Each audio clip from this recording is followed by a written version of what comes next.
আউযু বিল্লাহি মিনাশ শাইতানির রাজিম। বিসমিল্লাহির রহমানির রহিম। আল্লাহুম্মা সাল্লি ওয়া সাল্লামু আলা নাবিয়্যিনা মুহাম্মদ সাল্লাল্লাহু আলাইহি ওয়াসাল্লাম। রব্বি ইশরাহ লি সাদরি ওয়া ইয়াসসির লি আমরি ওয়াহলুল উকদাতাম মিন লিসানি ইয়াফকাহু কওলি। রব্বি জিদনি ইলমা। রব্বি হাবলি হুকমা ওয়ালহিকনি বিস-সলিহিন। আজকে আমরা ইনশাআল্লাহ খুব সংক্ষিপ্ত আকারে একটু পরিচিতি হব ইনশাআল্লাহ সূরা আল মাইদা। সূরা আল মাইদা হচ্ছে কুরআনুল কারীমের একমাত্র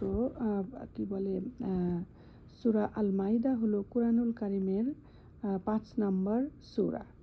মাইদা শব্দের অর্থ হচ্ছে ট্রে ভর্তি খাবার। ট্রে ভর্তি বলছে টেবিল ভর্তি খাবার, মানে সুন্দর করে রান্না করা খাবার এবং সেটা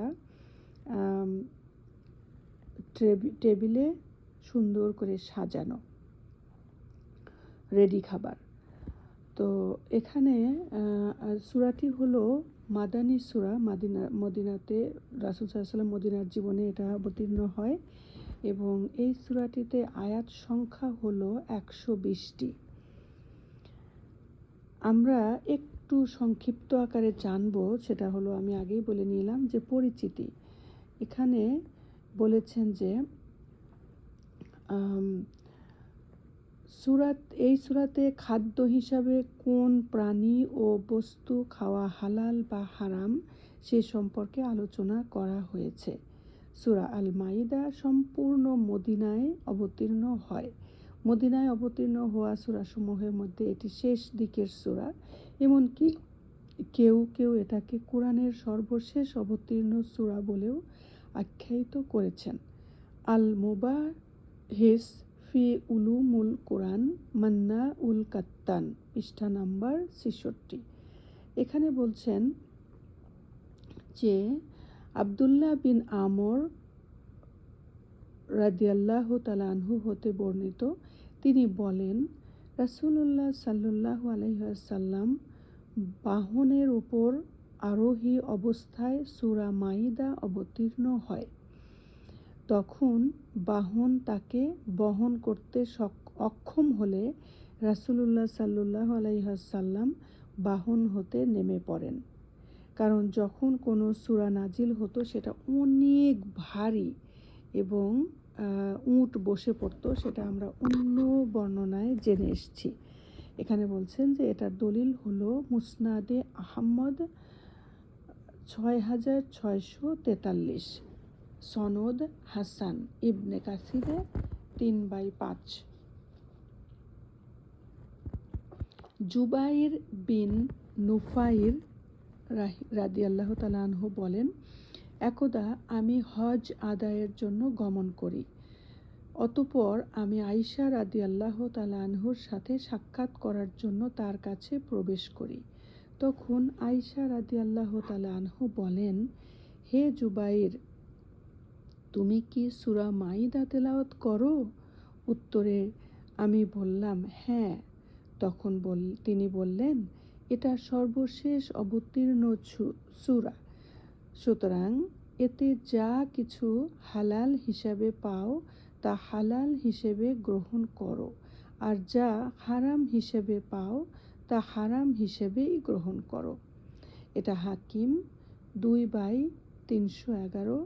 ইমাম হাকিম বলেন, এ হাদিসটি বুখারী ও মুসলিমের শর্তানুপাতে কিন্তু তারা নিয়ে আসেন নাই। শর্তানুপাতে এটা সহিহ। রুহুল মাআনি গ্রন্থকার আতিয়া বিন কায়েস থেকে এর সমর্থনে একটি বর্ণনা নিয়ে এসেছেন।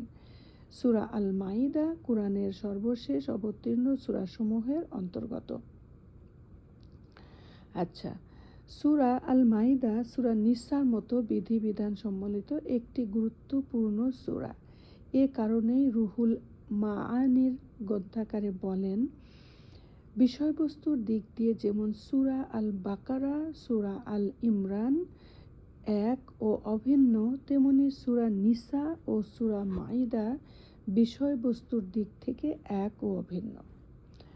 আচ্ছা, এ সূরায় যে সকল জীবজন্তু খাওয়া হালাল ও যেগুলো হারাম শত্রু হতেও তার প্রতি ন্যায় বিচার করা, ভালো কাজে সহযোগিতা করা, অন্যায় কাজে সহযোগিতা না করা, অজু ও তায়াম্মুমের পদ্ধতি, বানি ইসরাইলের প্রতি আল্লাহ তাআলার অনুগ্রহ, ইয়াহুদি ও খ্রিস্টানদের আল্লাহ তাআলার প্রিয়পাত্র হওয়া দাবি, চোরের বিধান, ইসলাম দ্রোহীদের বিধান, কোরআন ও সুন্নাহ ছাড়া অন্য বিধান দ্বারা বিচার ফয়সালা করার হুকুম, দ্বীনের কোনো বিধান নিয়ে ঠাট্টা না করে এবং তার প্রতি আনুগত্য করা, এবং যারা তৃত্ববাদে বিশ্বাসী, তার মানে হচ্ছে ট্রিনিটি, মানে আল্লাহ, মারিয়াম এবং ঈসা, এটাকে ট্রিনিটি বলে। তো এখানে বলছেন তৃত্ববাদে বিশ্বাসী তাদের বিধানসমূহ আরও অনেক মাসালা বর্ণনা করা হয়েছে। এই সূরাতে 5 নাম্বার এটা সূরা এবং আয়াত হলো 6 নাম্বার। এই 6 নাম্বার আয়াতে কিন্তু আল্লাহ সুবহানাহু ওয়া তাআলা অজুর বিধান এবং তায়াম্মুমের বিধানটা বলেছেন, যে কিভাবে মানুষ পবিত্র হবে এবং যদি পানি না পাওয়া যায় সেই ক্ষেত্রে কিভাবে অজু করে নামাজ পড়বে, আল্লাহ সুবহানাহু ওয়া তাআলা এখানে বলেছেন। এবং আরও অনেক বিধিবিধান, আমি সেটা বর্ণনা করলাম ইনশাআল্লাহ সংক্ষিপ্ত পরিচিতি। আল্লাহ সুবহানাহু ওয়া তাআলা তৌফিক দিলে আমরা যেন সবাই এটার তাফসির বিস্তারিত বর্ণনা জানি এবং আমরা জানার চেষ্টা করব। ওমা তাওফিকি ইল্লা বিল্লাহ। সুবহানাল্লাহি ওয়া বিহামদিহি, সুবহানাকা আল্লাহুম্মা বিহামদিকা, আশহাদু আল্লা ইলাহা ইল্লা আনতা, আস্তাগফিরুকা ওয়া আতুবু ইলাইক। আসসালামু আলাইকুম ওয়া রাহমাতুল্লাহি ওয়া বারাকাতুহু।